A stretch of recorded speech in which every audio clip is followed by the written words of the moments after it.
The hydrophone crackled to life at 0600 hours, and I knew immediately we'd found something extraordinary. "Ember, are you getting this?" I leaned over her shoulder as she adjusted the frequency filters, my coffee growing cold in the mug I'd forgotten I was holding. The sound filled the Meridian's communications bay like nothing I'd ever heard. Voices, real voices, rising and falling in perfect harmony from somewhere deep in the Mariana Trench. Not whale song. I'd spent 15 years studying cetacean communication, and this was something completely different. "It's coming from 32,000 feet, Ember said, her fingers dancing across the controls. "Maybe deeper. The signal's so clean it's like they're right next to the hydrophone array." I grabbed the spectrogram printout as it rolled off the machine. The frequency patterns made my hands shake. Complex mathematical progressions, harmonic structures that suggested vocal cords the size of subway cars. Whatever was making this sound had to be huge. "Jacob," I called across the lab, "get over here and tell me our equipment isn't malfunctioning." Jacob Bowers looked up from the submersible prep checklist, his dark eyes immediately focusing on the readouts. He studied the data for 30 seconds before shaking his head. "All systems are running perfectly. Signal strength is off the charts, though. These things are loud." The singing swelled again, and I felt goosebumps rise on my arms. It sounded like a choir of angels, if angels lived in the deepest parts of the ocean and had voices that could carry through miles of crushing water. "Knox, how soon can we get Nereid ready for descent?" I was already mentally cataloging the equipment we'd need: acoustic recording arrays, water sampling systems, the high-definition camera package. Knox Fields appeared in the doorway, his pale blue eyes looking around at the excited faces by the hydrophone station. "Depends on how deep you're planning to go. If you're talking about chasing sounds from 30,000 feet, we need to run full pressure checks on every system." "Do it." I turned back to the spectrogram, tracing the harmonic patterns with my finger. This could be the discovery of the century. A completely unknown species with vocal capabilities that rival human music. Jaden Banks practically bounced over from his workstation, his camera already recording everything. "Dr. Lane, look at these frequency ranges. Some of these calls are below human hearing, but others are in ranges that should be impossible at that depth. The pressure alone should prevent this kind of sound production." I nodded, my mind racing through what this could mean. Deep-sea gigantism was well documented, but nothing this large had ever been found. And the intelligence suggested by these harmonic structures. "Ember, can you isolate individual voices?" She worked the controls, and suddenly we could hear individual singers within the chorus. At least 12 separate voices, maybe more, blending together in patterns that reminded me of Bach's most complex fugues. "They're talking to each other," I whispered. "This isn't just random vocalization. This is communication." Jacob was already yanking gear from the storage lockers. "I'll need at least 3 hours to get the sound array set up right. The pressure casings for the recording stuff need a complete check." "Knox, what's our weather window?" "Seas are calm for the next 18 hours. After that, we've got a storm system moving in from the west." Knox's expression remained skeptical. "You sure about this, Dr. Lane? 30,000 feet is deeper than we've ever taken Nereid." I looked around at my team. Ember was totally focused on the hydrophone data, her face bright with the same thrill I felt. Jaden was writing down everything, his scholarly excitement spreading to all of us. Jacob had already begun checking his gear, trusting my judgment, even though he didn't completely get what we were after. "We're going down," I said. "Whatever's making these sounds, we're going to find it." The singing continued as we worked, growing stronger as the morning went on. By the time Jacob finished his pressure checks and Ember had the communication systems ready, the harmonies were so clear they seemed to shake through the Meridian's hull itself. I stood at the viewport, staring down at the dark water that concealed our discovery.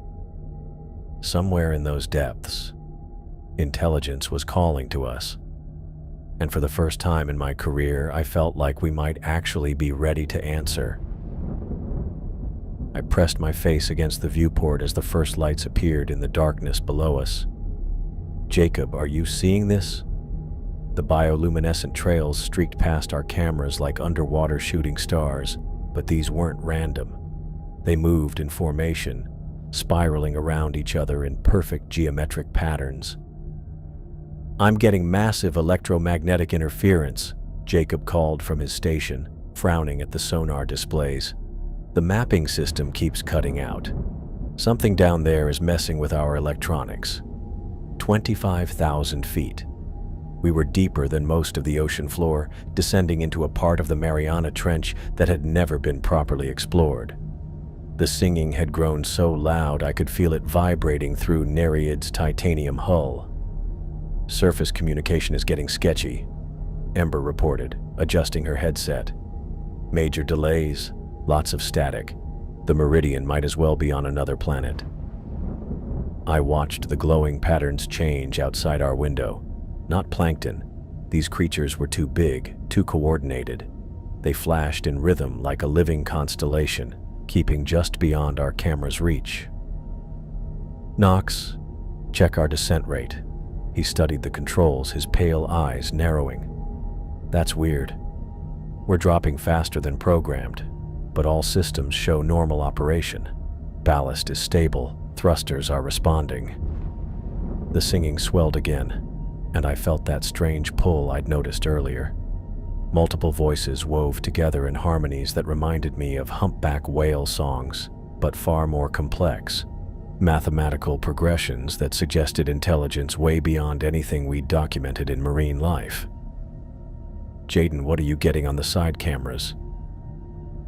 They're following us. His voice carried a mix of excitement and nervousness. The bioluminescent organisms. They've been maintaining the same distance from our hull for the past 1,000 feet. I moved to the water sampling station, watching as the automated collection system pulled in specimens from outside. The temperature readings made no sense. Deep water should be stable, just above freezing, but our sensors showed wild swings between 32 and 45 degrees. Everyone start recording everything. Full documentation protocol. I looked at the water samples under the microscope, and my breath caught. Organic compounds I'd never seen before. Protein chains that seemed almost artificial in their complexity, floating in the water like tiny machinery. 28,000 feet, Knox announced. The singing struck us with startling power. The harmonies were so clear now they seemed to come from inside the submersible itself, vibrating through every surface. I found myself stopping mid-motion, just listening to the incredible beauty of it. Dr. Lane? Jaden's voice sounded distant. Are you okay? I shook my head, forcing myself to focus. The music was beautiful, but there was something about it that made me want to just sit and listen forever. That couldn't be normal. Jacob, are you recording the acoustic data? Every frequency. This is incredible, Dr. Lane. The harmonic structures are more complex than anything in our databases. It's like they're using mathematical principles we haven't discovered yet. Through the viewport, the glowing trails grew more intense, nearer. I could see individual creatures now, enormous jellyfish-like beings with see-through bodies that lit up from inside. They moved with clear intent, their movements matching the eerie melodies that flooded our cabin. 30,000 feet coming up, Knox said, but his voice sounded strange, relaxed. You know, this singing is really something. I glanced around at my team. Ember was gazing out the viewport with a dreamy expression. Jaden had quit taking notes, his hands sitting still on his tablet. Even Jacob seemed hypnotized by his acoustic readings. The water samples showed more of those weird proteins, levels that kept climbing as we went deeper, and the temperature swings were getting wilder, as if the water itself was alive and reacting to us being here. 32,000 feet, Knox announced. We're approaching the source. The singing was everywhere now, beautiful and overwhelming and somehow wrong in ways I couldn't quite identify. Through the viewport, I could see the massive creatures more clearly. Their see-through bodies stretched for hundreds of feet, and inside them, complex structures pulsed with each note of their alien chorus.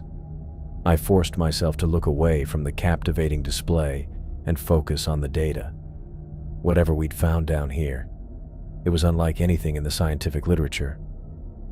And something about the way my team was reacting to those enchanting songs made me think we might be in more danger than we realized. I pressed my face against the main window as we hit 30,000 feet, and I couldn't breathe. Jesus Christ, I whispered. There they are. Massive see-through creatures floated through the darkness like living cathedrals. Their bodies stretched for hundreds of feet, radiating soft, glowing patterns that pulsed in rhythm with their songs. They resembled jellyfish, but jellyfish the size of city blocks, their transparent flesh revealing complex internal structures that looked nothing like anything I'd ever seen in marine biology. Jacob, please tell me you're getting this on camera. Every second, he breathed, his hands steady on the controls despite the awe in his voice. High definition, full spectrum. This is going to rewrite every textbook on deep-sea life. The creatures moved with careful grace, their massive bodies flowing through the water in perfect sync with their haunting songs. Through their see-through flesh, I could see networks of what looked like vocal chambers or sound-making structures, organs that went against everything I knew about ocean life. Surface communication is degrading fast, Ember reported, adjusting her headset with obvious frustration. Major delays, heavy static interference. It's like something's jamming our signals. Knox made a face at his navigation display. That's not the only thing going wrong. Our positioning system is giving me conflicting readings. According to this, we're at 28,000 feet and 32,000 feet at the same time. I watched as several of the huge beings seemed to notice our presence. Their movements changed, becoming more deliberate as they turned toward Nereid. The singing changed too, growing more focused and intense. The pressure readings don't make sense either, Jaden said, his voice tight with confusion. We should be experiencing crushing force at this depth, but the external sensors are showing fluctuations that shouldn't be possible. I turned back to the water samples, examining the latest collection under the microscope. The protein structures I'd found earlier were more concentrated now, complex organic molecules that looked almost engineered. Chains of amino acids arranged in patterns that seemed too perfect, too organized for natural evolution. Dr. Lane, Jacob called softly. Look at this. I moved to his station, where the acoustic analysis showed the creature's songs broken down into component frequencies. Mathematical progressions, harmonic ratios that followed principles I recognized from advanced physics rather than biology. The singing grew louder around us, and I felt that hypnotic pull again. The melodies were so beautiful, so perfectly constructed, that I found myself wanting to just stand and listen. My pen slipped from my fingers as the harmonies washed over me. Everyone stay focused, I said, forcing myself to look away from the mesmerizing display outside. Document everything, but don't get lost in the music. Through the viewport, the massive creatures continued their slow dance, their see-through bodies revealing secrets that marine science had never imagined. But something about the way they moved, the way their songs seemed designed to capture and hold attention, made me wonder if we were watching them, or if they were studying us. The beautiful melody filled our cabin, and I realized with growing worry that the music felt less like communication and more like a carefully crafted trap. I grabbed Knox's shoulder and shook him hard. "Knox, emergency ballast now." He blinked slowly, his pale eyes unfocused. "Already did that. Full release 10 minutes ago." His voice sounded dreamy, distant. "We're still sinking though. Weird, right?" My stomach dropped. Full ballast release should have sent us rocketing toward the surface. Instead, the depth gauge showed 34,000 feet and climbing. We were going deeper. "Jacob, what's our actual buoyancy status?" "All systems show positive buoyancy," he said without looking up from his screens. "But the depth sensors don't lie. We're descending at 40 feet per minute."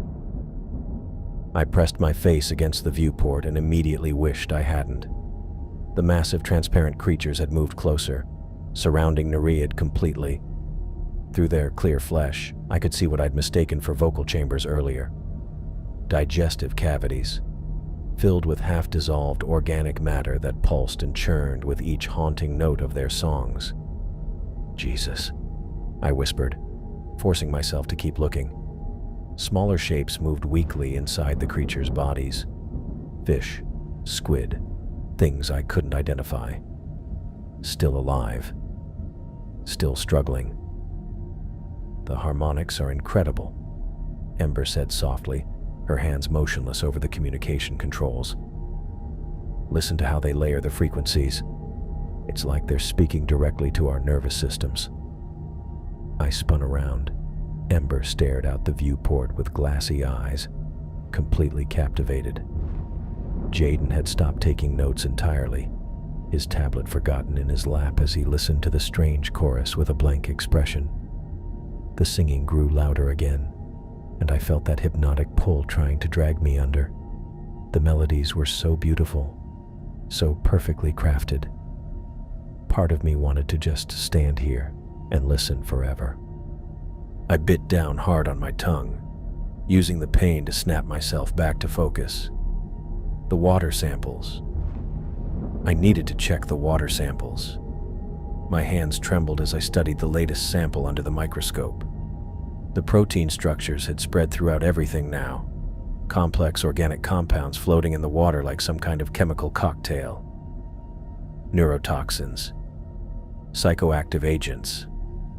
The creatures weren't just singing to us, they were drugging us. "Knox, emergency ascent procedures, right now." He turned toward me slowly, his movements sluggish. "I told you, we already tried that. The ballast tanks are empty." "Then use the emergency thrusters, full power upward." "Sure thing, Dr. Lane." But his hands moved like he was underwater, reaching for controls with deliberate slowness. Through the viewport, I watched one of the huge creatures stretch something toward our hull. Not a tentacle exactly, but a flowing part of its clear body, reaching out like it was feeling our submersible's surface. "Jacob, are you getting this on camera?" "Every second," he murmured, but his voice carried that same dreamy quality. "Look how graceful they are. Like living art." The creature's appendage made contact with our hull, and I felt a slight vibration through the floor. Then another one approached from the opposite side, its massive body blocking out what little light filtered down from above. I grabbed the emergency manual and started flipping through procedures, fighting against the overwhelming urge to just stop and listen to those gorgeous, hypnotic songs. The melodies seemed to buzz through my bones, making it hard to think clearly. "Jaden, I need you to help me with the manual override systems." He didn't respond, just sat there staring out the viewport with that blank, peaceful expression. I slammed my hand against the bulkhead, the sharp sound cutting through the musical haze. "Everyone listen to me. We're in a feeding ground. Those things aren't trying to communicate. They're hunting us." But even as I said it, I could feel the songs pulling at my consciousness. trying to convince me that everything was fine, that we should just relax and enjoy this incredible discovery. The water around us was full of chemical compounds designed to make prey passive and obedient. Through the viewport, more creatures floated into view. Dozens of them, their see-through bodies showing the terrifying truth of what they really were, and we were dropping deeper into their territory with every passing minute. I slapped the emergency mask over my face and sucked in clean air, the fog in my brain clearing just enough to see how screwed we really were. The oxygen we'd been breathing was poisoned, chemical compounds from those things seeping through tiny cracks in our air filtration system. "Jaden!" I grabbed his shoulders and shook him hard. "Wake up!" His eyes snapped into focus, pupils wide but alert. "What, Dr. Lane? I feel like I've been dreaming." "You have been. We all have." I thrust a spare emergency mask at him. "Put this on, now." Jacob sat frozen at his workstation, fingers hovering over the keys while endless data flowed past, ignored. His monitors displayed the creatures approaching, their enormous bodies closing in on our location like walking hills. But he just gazed at the displays with that same calm look on his face. "Jacob." No response. I moved to Knox's station where he sat with his hands on the emergency ballast controls, completely still. "Knox, emergency ascent." Nothing. His pale eyes tracked the glowing patterns outside the viewport, mesmerized. Ember was worse. She leaned toward her communication array, whispering into her headset in broken fragments that almost sounded like the creature's songs. "Can you hear me? I know you're trying to tell us something. We want to understand." "Ember, stop." I yanked the headset away from her. "They're not trying to communicate, they're hunting us." She looked at me with glassy eyes. "You're wrong. Listen to the patterns. They're so beautiful, so complex. They're trying to teach us something." Through the viewport, I made myself really look at what we'd found. The huge, transparent creatures drifted closer, and through their clear flesh I could see the awful truth. Thousands of shapes floated in digestive chambers. Fish, squid, bigger sea mammals in different stages of breakdown, and scattered among them clearly human artifacts, diving helmets, pieces of submersibles, what looked like the remains of pressure suits. "Jesus Christ," I whispered. "Jaden, look at this." He pressed his face against the viewport, the emergency mask clouding up from his quick breaths. "Are those previous expeditions the ones that went missing?" My hand shook as I grabbed the emergency manual. These things have been hunting deep-sea research teams for decades. The singing grew louder around us, and I felt that hypnotic pull trying to drag me back under. The melodies were so perfectly built, so mathematically exact. Evolution had created the ultimate trap. Songs that bypassed conscious thought and spoke directly to the nervous system. Hair-thin tentacles began exploring our hull, sliding across the viewport like see-through fingers. They moved with clear intent, searching for weak spots, testing our defenses. "The navigation system," I said, forcing myself to focus. "Help me override the automatic controls." Jaden stumbled to the navigation console, his movements still sluggish from the chemical exposure. "The depth readings are all wrong. We're showing 36,000 feet now." Emergency alarms suddenly shrieked through the cabin. Red lights flashed across every control panel as hull breach warnings cascaded down our screens. The creatures had found what they were looking for. "Hull integrity compromised," the automated system announced in its calm electronic voice. "Multiple microfractures detected. Pressure differential increasing."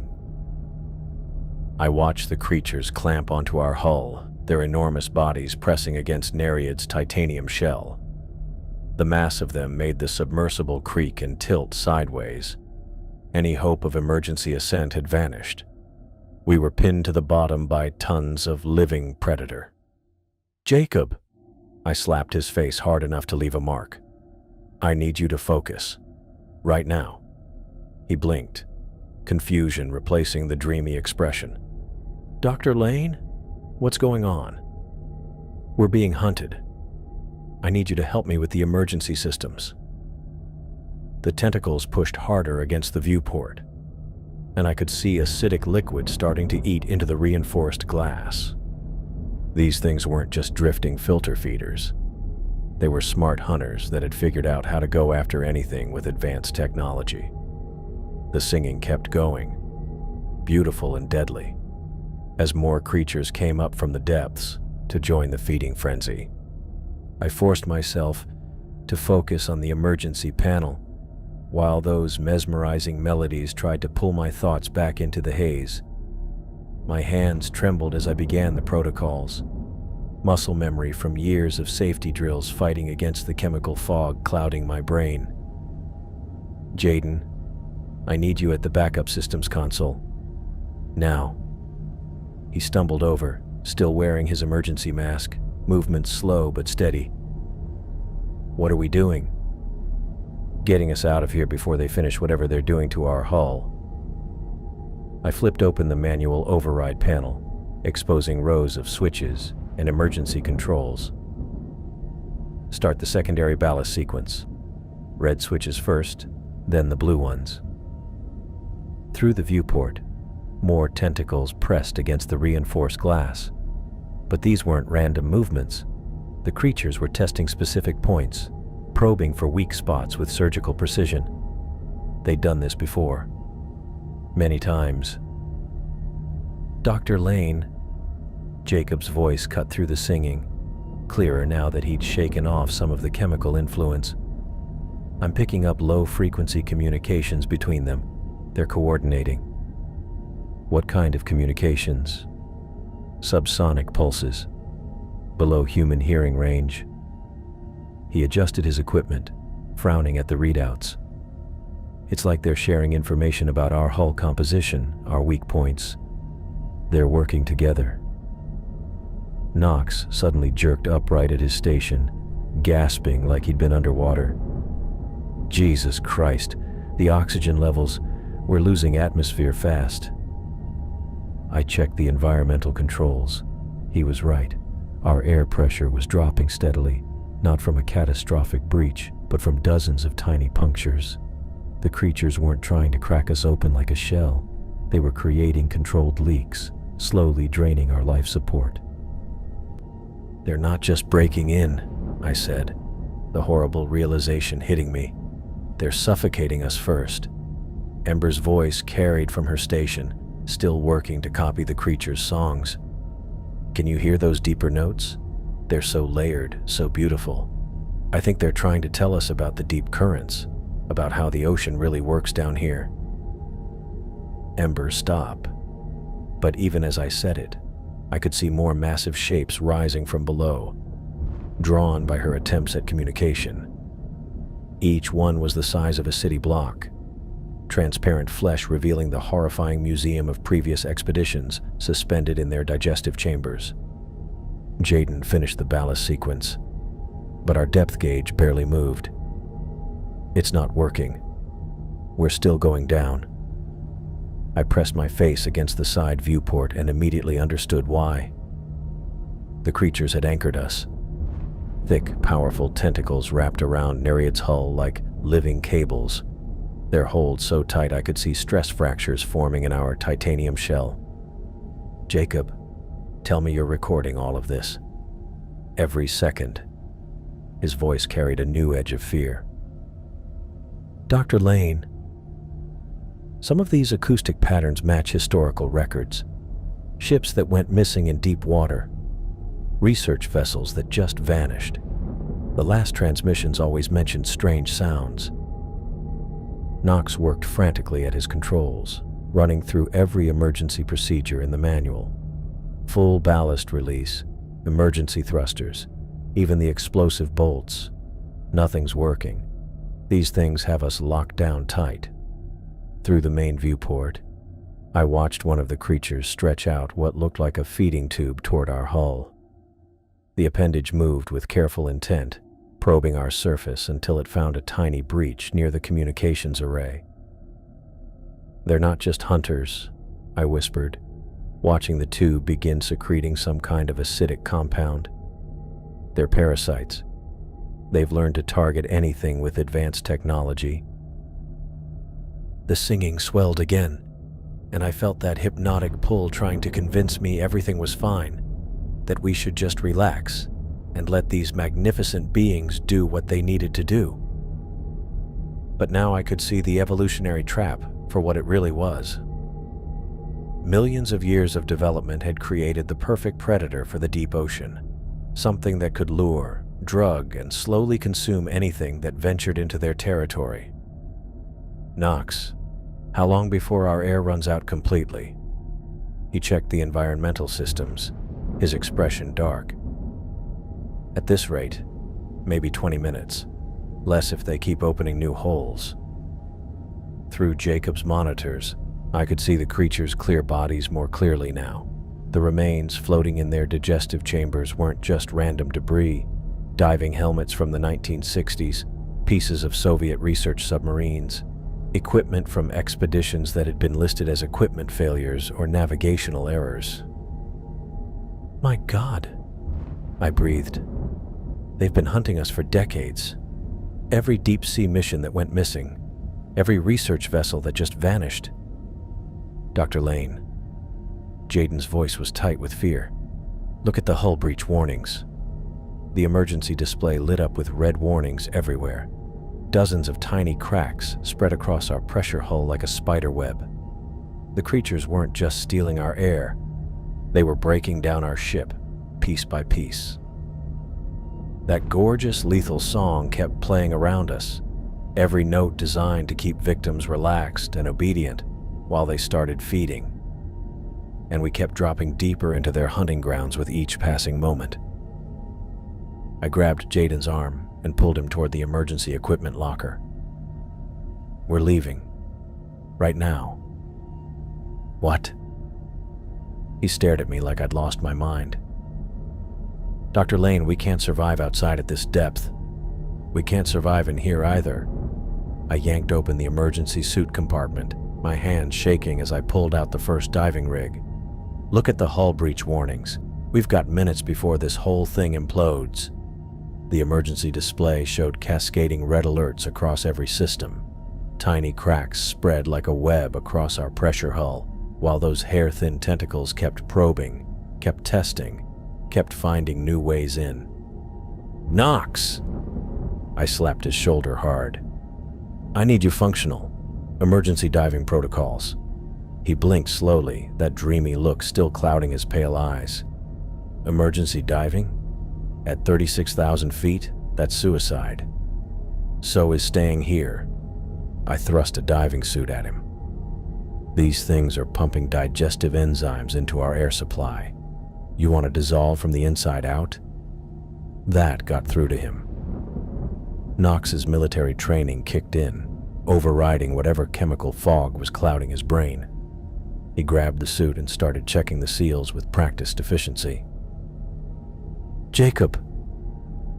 I moved to his station where he sat motionless, staring at readouts that showed our electrical systems failing one by one. "Jacob, we need to move." No response. His hand sat on his keyboard while data streams scrolled past unread. The creatures had learned to hit our electronics first, systematically breaking everything that might help us escape. I slapped him across the face, hard. His eyes snapped into focus. "Dr. Lane, the equipment's all wrong. Nothing's working right." "Because they're killing it on purpose. These things hunt technology." I grabbed his arm and hauled him toward the emergency gear. "Suit up. Now." Ember's voice drifted from her communication station, still trying to copy those mesmerizing melodies. The harmonic patterns in the low frequencies, they're teaching us about pressure changes, about how awareness works in the deep. We just need to listen. "Ember, stop." But even as I said it, the creature's response was immediate. Their songs swelled louder, more complex, keeping her perfectly calm while their tentacles punched new holes in our hull.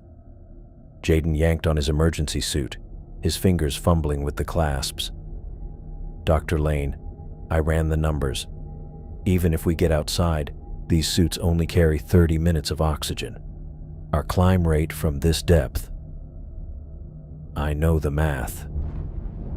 I sealed my helmet and checked the oxygen gauge.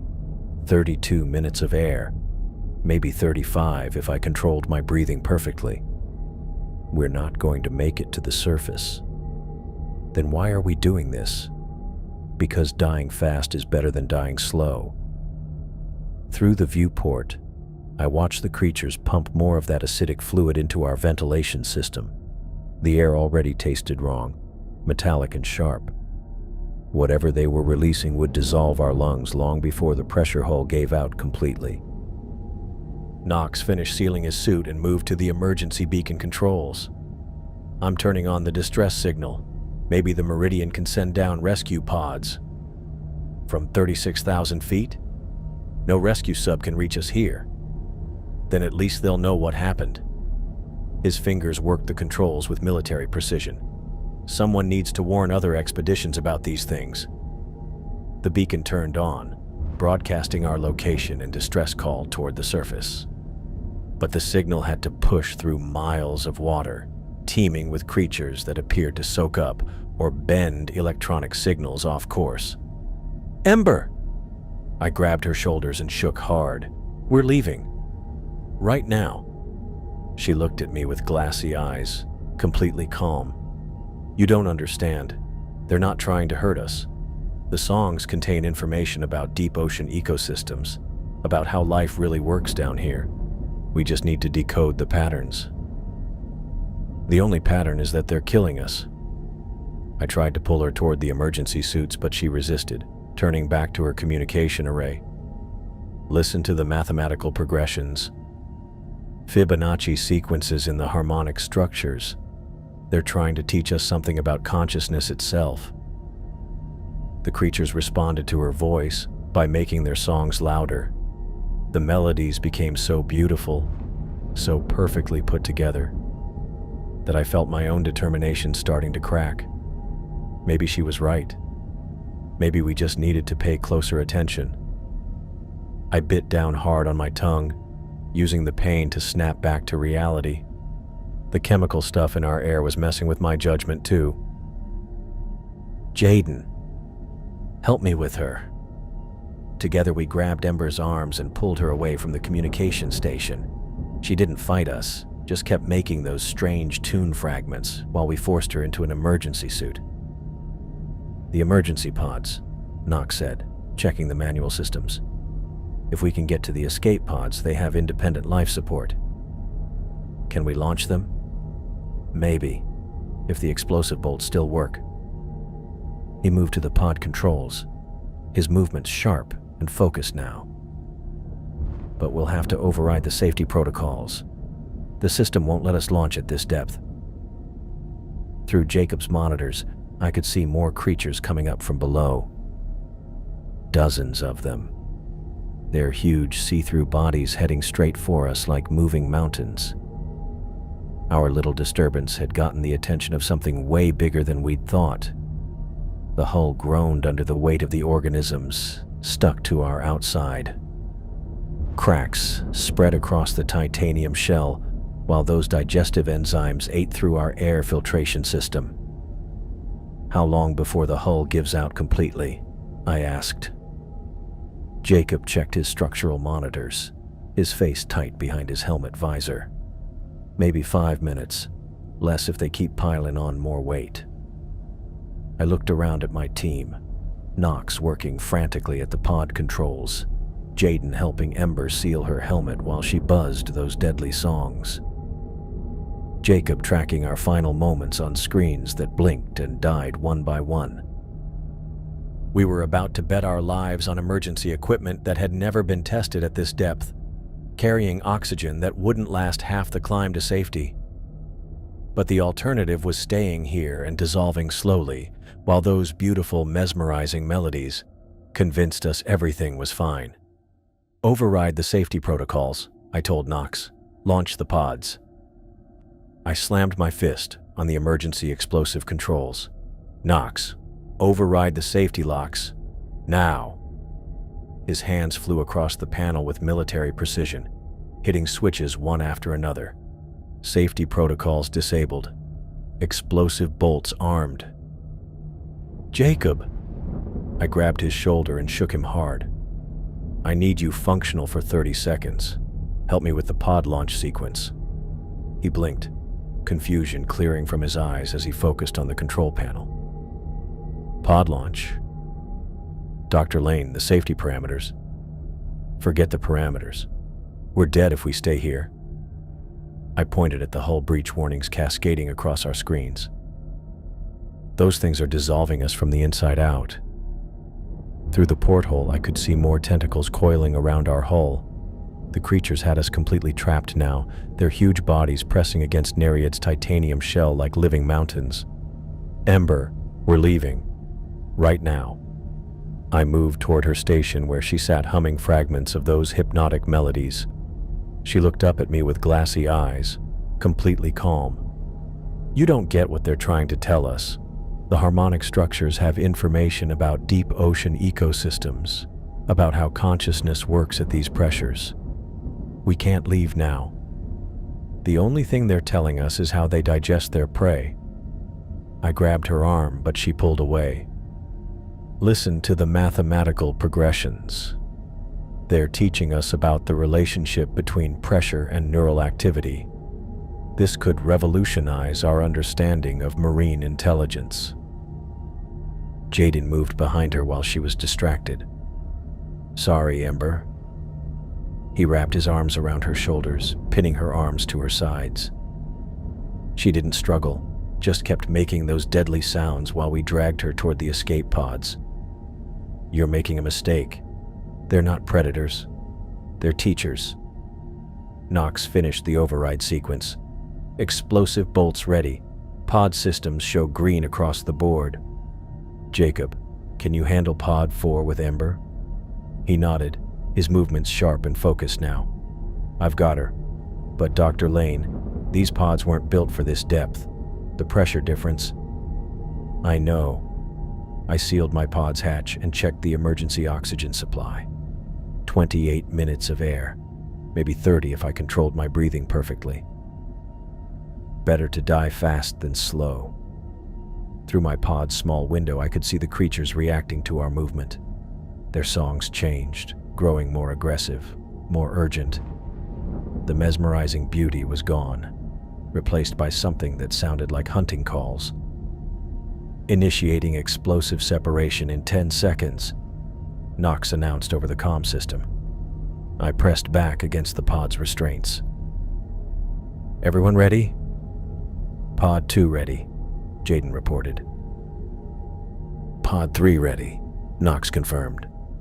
"Pod 4 sealed," Jacob said. "Ember's secure, but still trying to communicate with them." 5 seconds.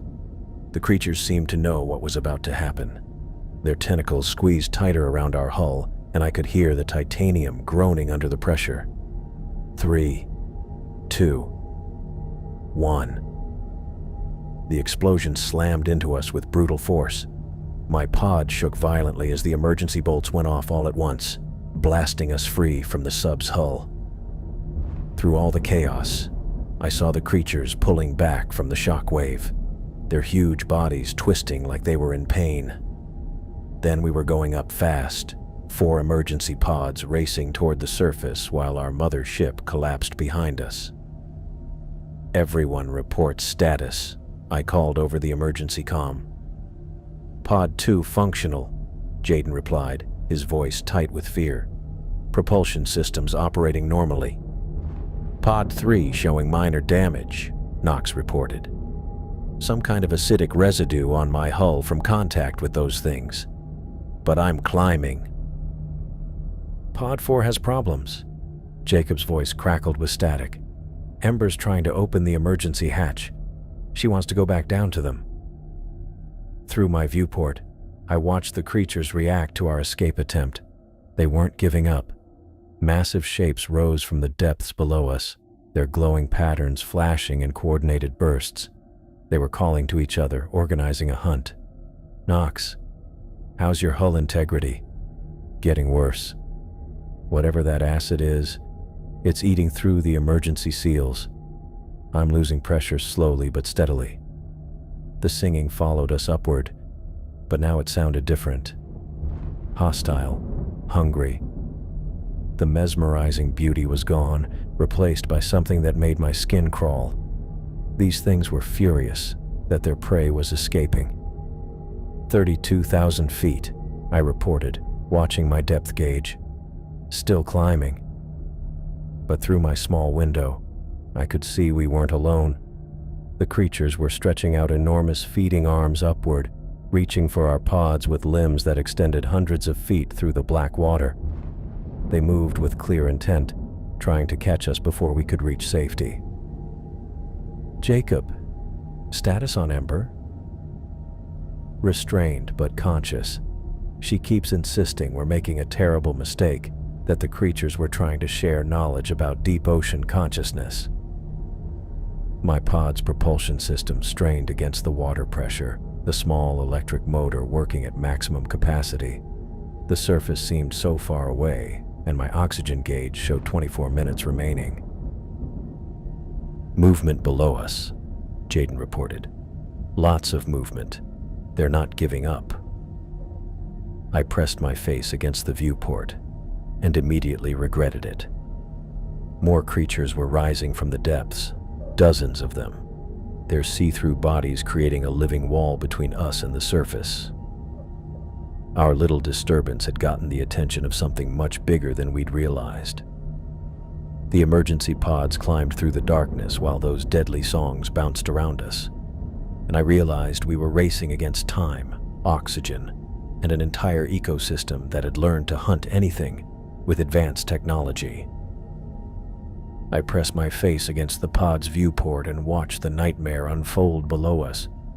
The creatures weren't just following. They were working together. Massive bioluminescent pulses traveled between them like underwater lightning, and with each flash, more of those see-through giants changed position. "They're talking to each other," I whispered into my comm, "setting up some kind of ambush pattern." "What do you mean?" Jaden's voice crackled with static from Pod 2. Through the murky water, I could see it clearly now. The creatures from the depths were sending signals upward, and things at higher levels were responding. Shapes moved into position along our ascent route, smaller than the giants below, but still huge enough to block our path. "Knox, status report." "Quiet. Knox." His voice came through weak and strained. "Hull breach is getting worse. That acid ate through my emergency seals completely. I'm working the ballast controls by hand, but my oxygen gauge is dropping fast." My own gauge showed 8 minutes remaining. We were at 22,000 feet, climbing steadily but not fast enough. Not nearly fast enough. "Jacob, how's Ember?" "She's back with us," Jacob reported from Pod 4. "Whatever hold those things had on her broke when we got away from the main group, but our propulsion took damage from the explosive separation. We're climbing maybe half as fast as the rest of you." I checked my depth readings. Jacob was right. Pod 4 was falling behind, dropping to almost 300 feet below us. In the dark water between our positions, I could see movement. The creatures were testing the gap, seeing if they could separate us completely. The singing changed again. The mesmerizing melodies were gone, replaced by rapid pulses that sounded like sonar pings. They were mapping our positions, tracking our movement patterns. "Emergency beacon activated," my pod's automated system announced.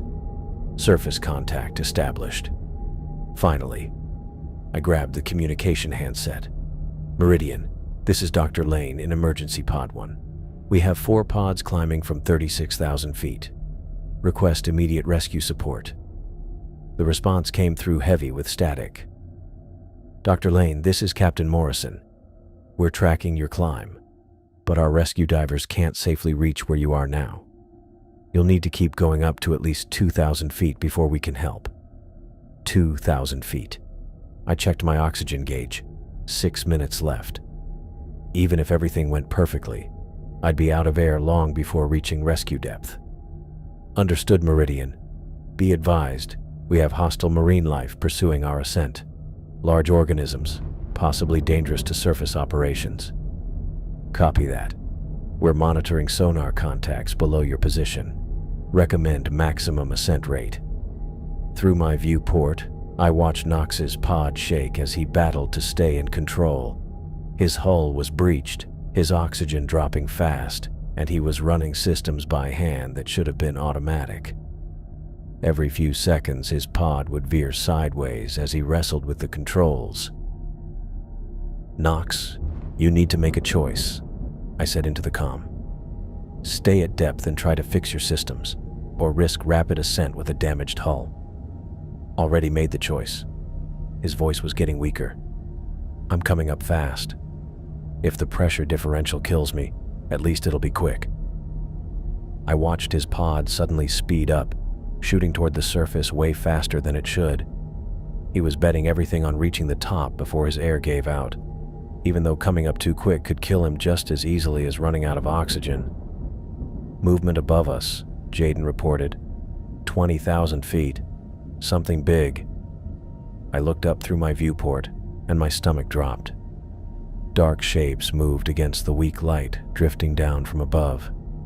Creatures stationed at different depths, creating a gauntlet we'd have to run. The things below had called ahead, warning their cousins at higher levels.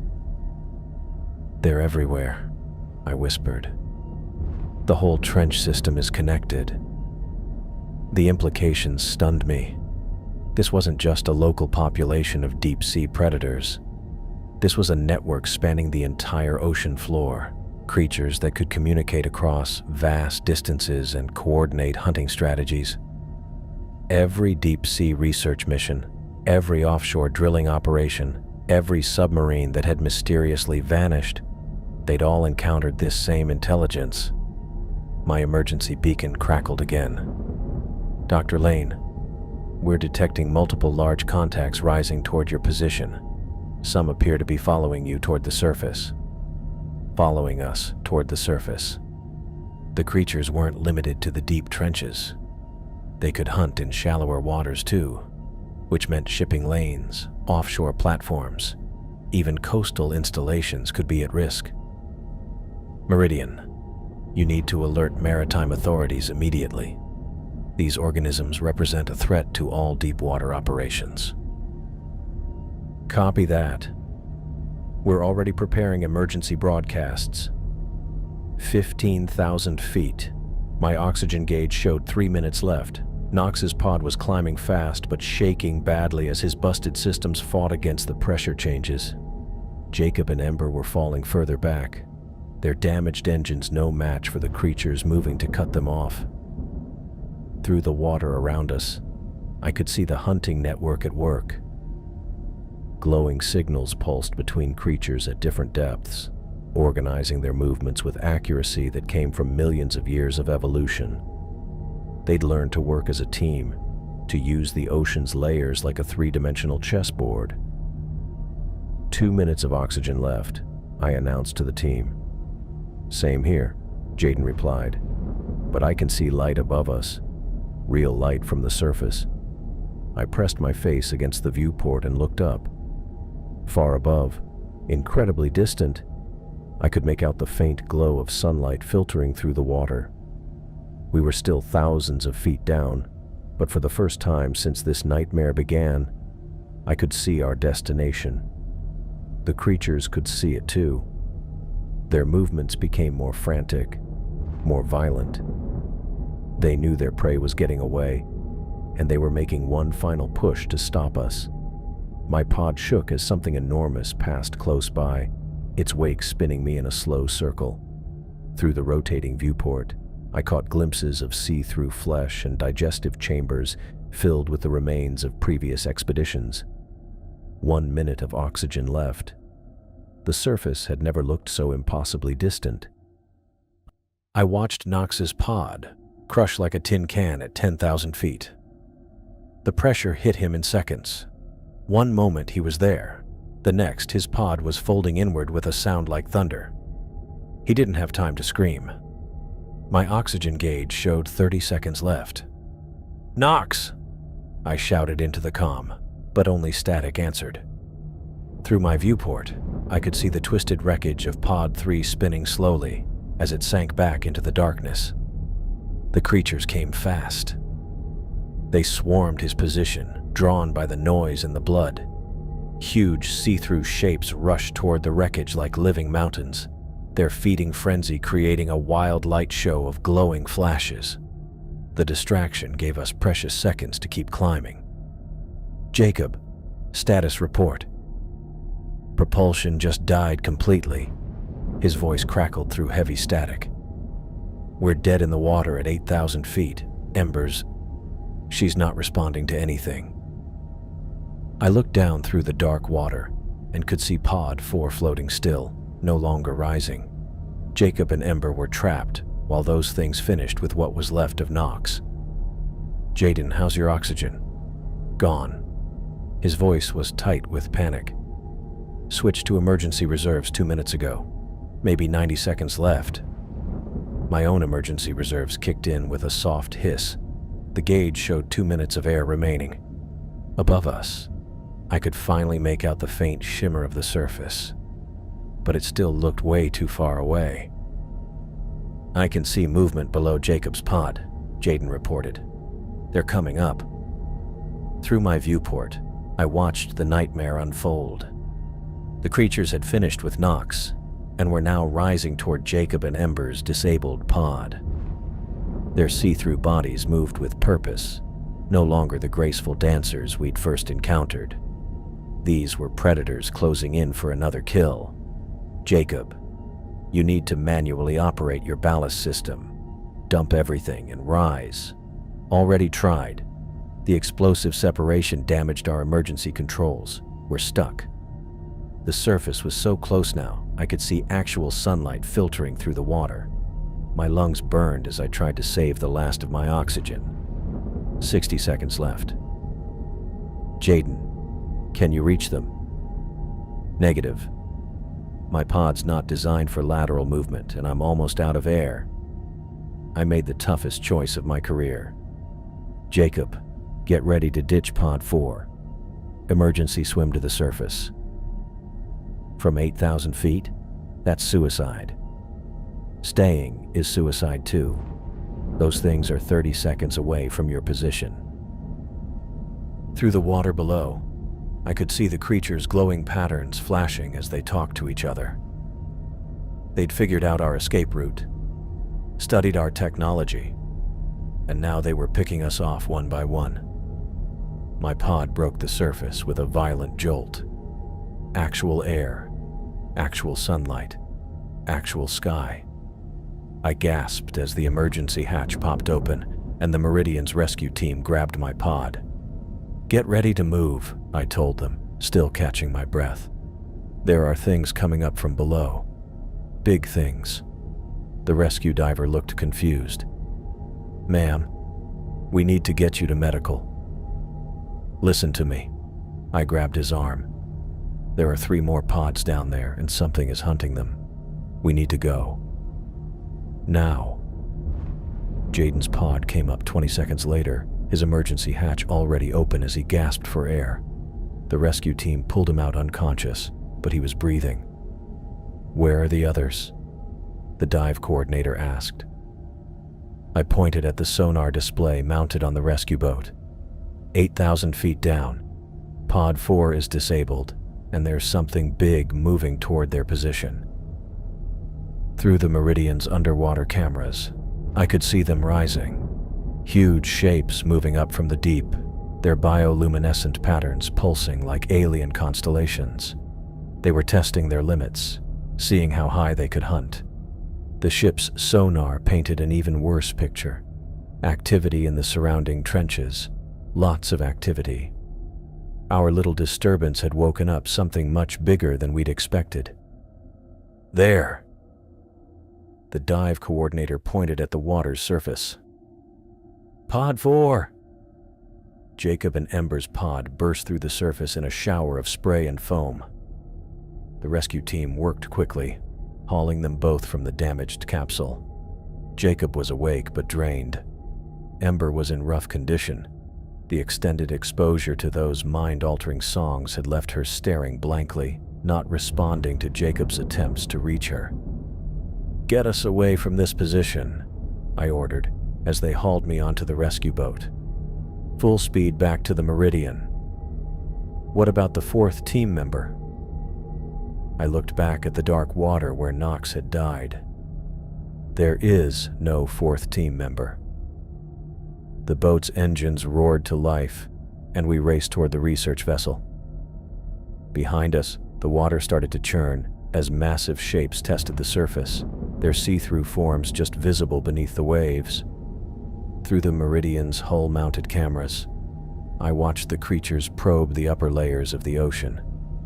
They were learning, changing, figuring out how far they could extend their hunting range.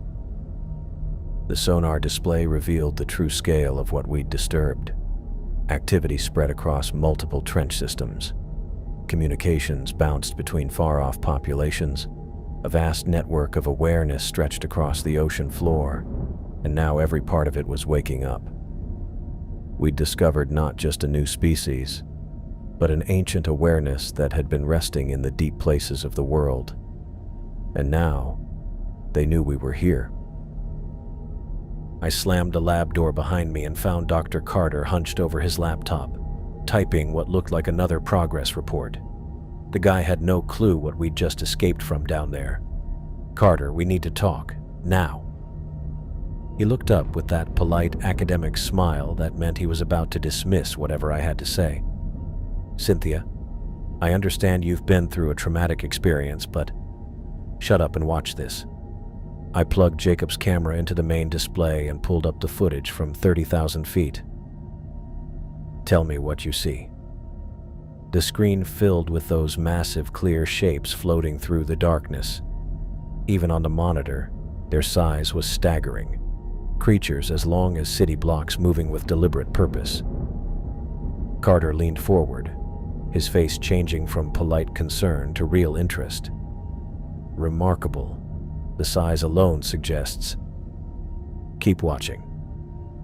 I fast-forwarded to the part where the tentacles started probing our hull. "Notice how they're testing specific structural points? That's not random behavior." Carter's fingers tapped against the desk as he watched the footage. Through the lab's window, I could see the sun dropping over quiet Pacific waters. We were safe on the surface, but I knew those creatures were still down there. "The coordination is impressive," Carter admitted.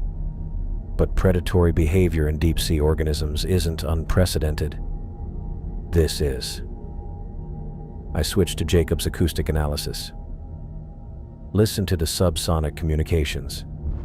They're sharing tactical information about our hull composition." The low-frequency pulses filled the lab's speakers, even filtered through our equipment. Something about those sounds made my skin crawl. Carter looked unhappy as he studied the waveform patterns scrolling across the screen. "The mathematical precision is unusual," he said slowly. "But you're asking me to believe these creatures deliberately targeted your submersible? I'm asking you to look at the evidence." I pulled up the water sample analysis. Psychoactive compounds, neurotoxins. They were drugging us through our air filtration system. Carter's academic composure finally cracked. He stared at the molecular structures displayed on the screen, his face going pale as he processed what he was seeing. "How is that possible? The engineering required to breach a sealed system. They've had millions of years to perfect their hunting techniques." I switched back to the footage showing the creature's digestive chambers. Look at what's suspended in their bodies. Diving equipment from the 1960s, Soviet submarine components, every deep-sea expedition that's gone missing. Carter pushed back from the desk, his chair rolling across the lab floor. For the first time since I'd known him, the guy looked genuinely rattled. You're suggesting these organisms have been systematically hunting human technology for decades? I'm not suggesting anything. I'm telling you what happened. I ejected the data drive and held it up. This footage proves we've stumbled into a hunting ground that spans the entire Pacific Trench system. The lab door opened and Jaden stumbled in, still wearing his emergency suit with the helmet tucked under his arm. His face looked tired and worn out, but his eyes stayed alert.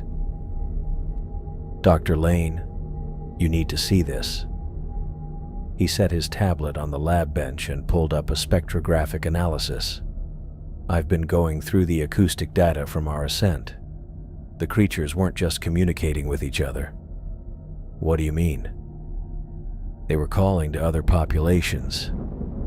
Look at these frequency patterns." He pointed to the display. "Same harmonic structures, but the responses are coming from different locations, thousands of miles apart." Carter leaned over the tablet, his curiosity winning out over the shock.